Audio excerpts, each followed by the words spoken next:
राम राज्य है तो हम भूखे क्यों हैं? आपने हमें क्यों दरकिनार कर दिया? मेरा हक और अधिकार हमको दीजिए, अगर नहीं देते तो हम लोग कहाँ जाएंगे। महिलाओं को इस तरीके से मोटिवेट करते थे और टिंगरी के साथ में टट्टी उठा करके हम लोगों को दिखाए हैं कि महिलाओं को किस तरीके से हम समझाएं, किस तरीके से मोटिवेट किए। 2018 में निष्क्रिय करके ब्लॉक से एक तरह से निष्क्रिय बता दिया गया जी आप लोगों के पास कोई काम नहीं है, अब आप लोग घर रहिए। जो काम हम लोग किए हैं ऐसे कोई अधिकारी करके नहीं दिखाएगा। पॉलिटिक्स की ये स्टोरी सिर्फ स्वच्छता कर्मचारियों तक सीमित नहीं है, ये सिस्टम की उस लीकेज की पोल खोलती है जिसके ज़रिए विज्ञापन तो बड़े बड़े दिखाए जाते हैं, लेकिन हकीकत आपको इको गार्डन जैसे मैदान में बैठे स्वच्छता कर्मचारी ही बताएंगे। नमस्कार, मेरा नाम राघव है और आप पॉलिटिक्स देख रहे हैं। पॉलिटिक्स की चुनाव यात्रा लखनऊ पहुंची है। लखनऊ का इको गार्डन जो आंदोलनों की कहानी लिखता है, हम इको गार्डन में मौजूद हैं और मेरे पीछे का बैनर आप देख सकते हैं, ग्रामीण स्वच्छताग्राही कर्मचारी संघ उत्तर प्रदेश। ये तमाम वो लोग हैं जिन्होंने इस देश में 2014 के बाद स्वच्छता मिशन में अपना योगदान दिया है। आज जो तमाम गाँव में शौचालय आप देख पा रहे हैं या फिर स्वच्छता देख पा रहे हैं, उनके पीछे जिन स्वच्छता कर्मचारियों का हाथ है वो तमाम लोग इस प्रोटेस्ट पे बैठे हैं। इनकी मांग यही है कि इनको जब इस काम के लिए रखा गया तो इनको दिहाड़ी के तौर पर 200 से 250 रुपये प्रतिदिन दिए जाते थे, जो कि एक औसत दिहाड़ी का सबसे न्यूनतम शुल्क है इस देश में। उसके बाद इनसे कहा गया कि इन सभी को एक सम्मानजनक वेतन के तौर पर रखा जाएगा, ऐसा मुख्यमंत्री योगी आदित्यनाथ ने कहा था। पिछले 7 साल से ये लोग अपने वेतन का इंतज़ार कर रहे हैं, इन्हें 7 साल से कोई पैसा नहीं मिला है। वो तमाम लोग जिन्होंने इस देश को स्वच्छ बनाने के लिए अपने जीवन का एक अहम हिस्सा योगदान कर दिया, अब इस इको पार्क में बैठे हुए हैं। लगभग 60 दिन होने वाले हैं और सरकार सिर्फ एक चीज़ दे रही है, जो आश्वासन है। सरकार तारीख दे रही है, इस तारीख के बाद आपके साथ बातचीत की जाएगी, आपको वेतन दिया जाएगा। इसमें पुरुष भी हैं, महिलाएं भी हैं। अभी तो मौसम थोड़ा धूप हो गई है, लेकिन 60 दिन पहले जब ये प्रोटेस्ट शुरू हुआ होगा तो आप उम्मीद कर सकते हैं कि कितनी ठंड रही होगी और इस खुले मैदान में इस तरह से अपने अधिकारियों के लिए बैठना कितना मुश्किल रहा होगा। क्या नाम है आपका? पहले तो अपना नाम बताइए। मैं सोनू कुमार रावत, जिला अध्यक्ष आजमगढ़ से। अच्छा, मैं स्वच्छताग्राही हूँ। क्या मसला है पूरा आप लोगों का? क्यों मतलब ऐसा हुआ कि आप लोगों को 7 साल से वेतन नहीं मिला है?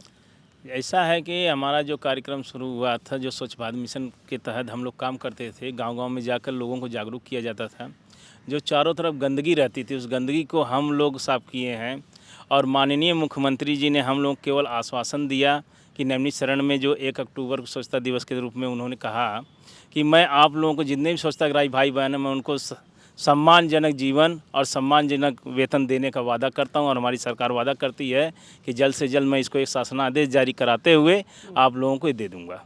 जो अभी तक 4 महीने लगभग होने जा रहे हैं और हम लोगों को ना कोई शासनादेश जारी हुआ और ना हम लोगों को कोई मिला ही लिखित रूप में कि जो मैं हम लोग को ये मिल जाए। और हम लोग जब तक नहीं मिलेगा तब तक यहीं बैठे रहेंगे और हम लोग के पास पैसे भी नहीं हैं कि हम लोग अपने जीवन को चला सकें, 2 वक्त की रोटी ले सकें, खा सकें। आज हम लोग का हालात ऐसा हो गया है कि हम लोग भूखे अभी तक ले हैं, चाय तक हम लोग नहीं पिए हैं और हमारी खोज करने के लिए हमारी सरकार अभी तक नहीं आई है। और इस बीच में मैं अपने बड़े भाई अरविंद जी से कहूँगा कि वो पूरी बातों को रखें। क्या अरविंद जी थोड़ा जगह दीजिएगा, क्या बताइए, पूरा मसला समझाइए, क्योंकि ना कॉमन आदमी, आम आदमी जो आपको देखता है उसको ये नहीं समझ में आता कि ऐसा कैसे हो सकता है भारतीय जनता पार्टी सरकार में कि 7 साल से वेतन ही ना मिले। मोदी जी तो खुद स्वच्छ भारत अभियान की इतनी बात करते हैं। मैं सर्वप्रथम इस चैनल के सभी पदाधिकारीगणों के पावन चरणों को नमन करता हूँ। हमारे देश के माननीय प्रधानमंत्री परम हृदयशी नरेंद्र मोदी जी के पावन चरणों को नमन करता हूँ कि दया के सागर आपके शासनकाल में हम लोगों की नियुक्ति हुई। आप लोगों ने हमें एक सीएलटीएस की ट्रेनिंग देकर धरातल पर उतारा।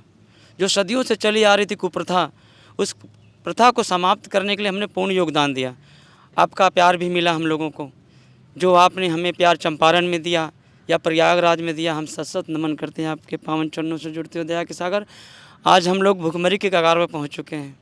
शुरू में हम लोगों को कुछ मिला ट्रिगरिंग के दौरान, उसके बाद थोड़ा बहुत पैसा 15% के हिसाब से मिल गया, किसी को 5,000 किसी को 2,000, लेकिन तब से हम लोगों को कोई बेहतर नहीं मिला। दया के सागर, आपने चंपारण में कहा था कि स्वच्छताग्रही देश का सच्चा सिपाही है, वो रीढ़ की हड्डी है और मेरे हजारों हाथ हैं। आज हम बिखरे हुए हैं, जो हमारा मान सम्मान चला जा रहा है दया के सागर। आज हम, आप तो खुद जानते हैं, मैं क्या कहूँ, आपको सब कुछ जानकारी है, मैं तो आपके चरणों के धूल के समान हूँ। लेकिन हमारे कार्यों को आपने देखते हुए प्रयागराज की पावन उस संगम भूमि पर आपने जो प्यार दिया हमें, जो कृष्ण सुदामा की जो भक्ति आपने प्रकट की हम लोगों के लिए, हम हमेशा आपके चरणों से जुड़ना चाहते हैं दया के सागर। हमको दूर मत करिए। हम 2 महीने से प्रॉपर रह रहे हैं एकदम, ठंड में भी हमने अपने आप को संभाला और आज ही वक्त भी आ गया।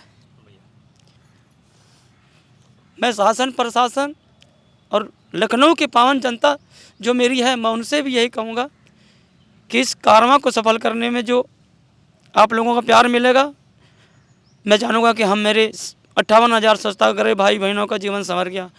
और तो मैं उन, आप ये बताइए, आप लोगों को वेतन कितने समय से नहीं मिला है? पहले तो आराम, थोड़ा रिलैक्स हो जाइए। वेतन तो सर ये मान के चलिए कि हम लोगों को 2018 में निष्क्रिय करके ब्लॉक से एक तरह से निष्क्रिय बता दिया गया, जी आप लोगों के पास कोई काम नहीं है, अब आप लोग घर रहिए। लेकिन मैं थैंक्स कहना चाहूँगा हमारे उत्तर प्रदेश के हमारे प्रदेश अध्यक्ष बड़े भैया रमाशंकर तिवारी जी का और हमारी बड़ी बहन शशिकला जी का, जिन्होंने 58,000 स्वच्छताग्रहियों जो भाई सो गए थे उनके लिए, अपने हक अधिकार के लिए अपने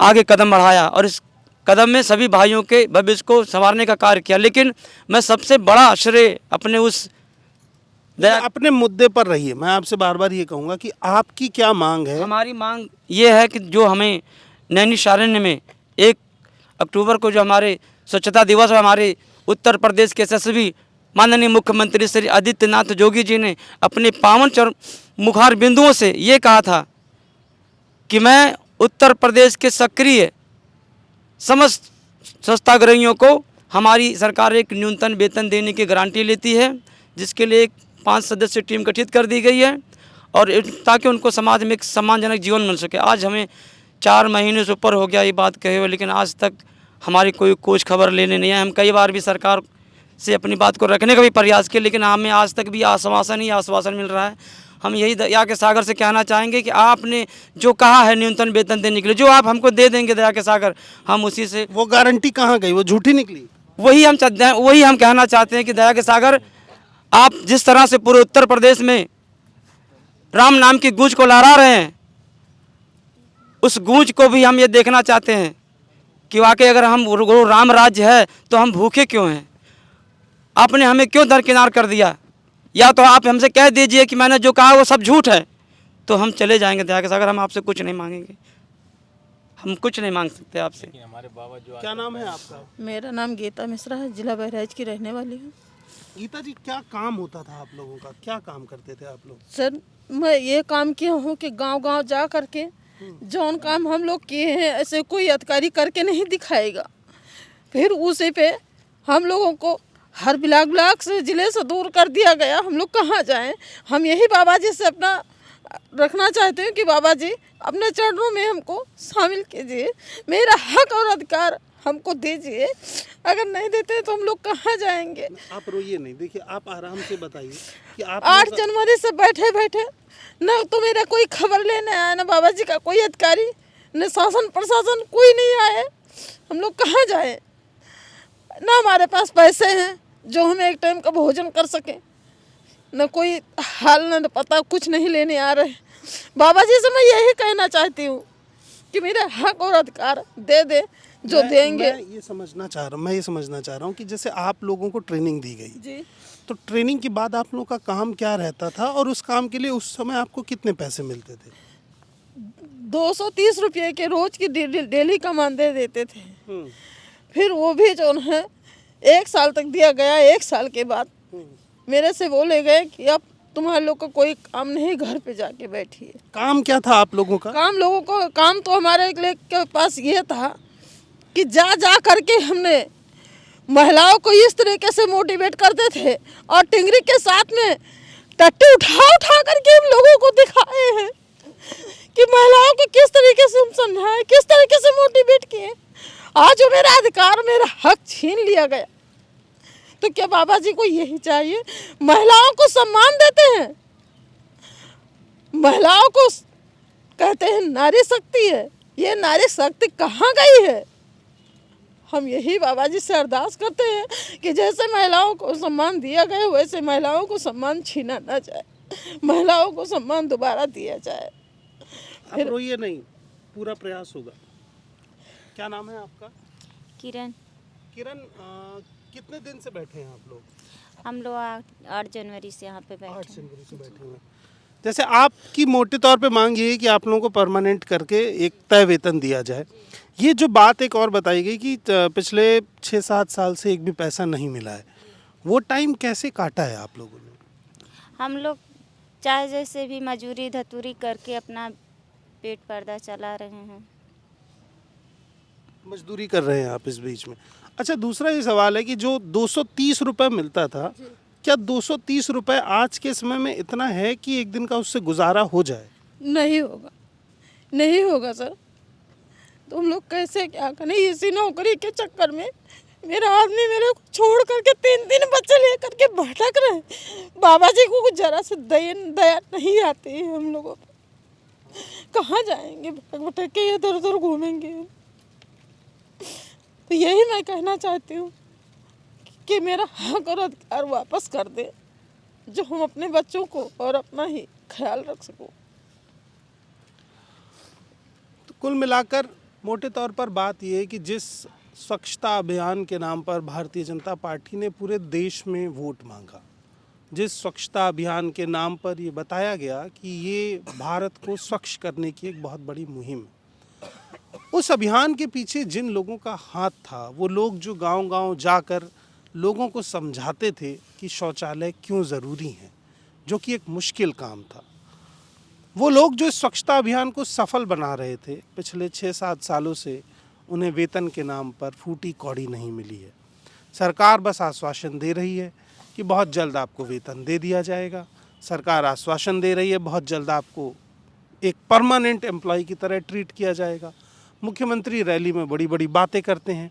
प्रधानमंत्री स्वच्छता अभियान के तमाम कर्मचारियों को स्वच्छता सैनिक कहते हैं, लेकिन ये तमाम सैनिक आज इको पार्क में 60 दिन से बैठ के भूखे पेट सिर्फ अपना पैसा, हक और अधिकार मांग रहे हैं, जो सरकार देने में नाकाम रही है। ऐसी अपडेट्स आपको लगातार मिलती रहें, इसलिए आप पॉलिटिक्स को सब्सक्राइब करिए, बेल आइकन दबाइए ताकि सारी अपडेट्स आपको मिले। बहुत बहुत शुक्रिया, बहुत बहुत धन्यवाद।